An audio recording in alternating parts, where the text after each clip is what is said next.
Hello everybody, welcome to my brand new video. In this video I'm going to show you how to make Instagram account private.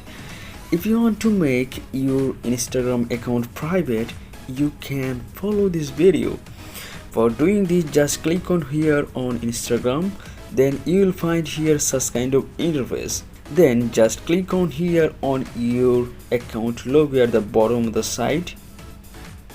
Right now you will find here such kind of interface in your profile, and you can find here edit profile, share profile.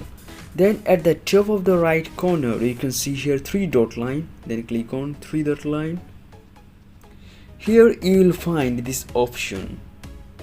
Okay, here you can see here account privacy. Right now it is public and I will make it private. So guys, before going to the process, I'm going to ask you something. If you're new here in my channel, please subscribe my channel and hit the bell icon for getting new videos.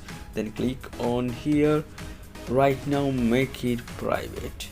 Then select here switch to private.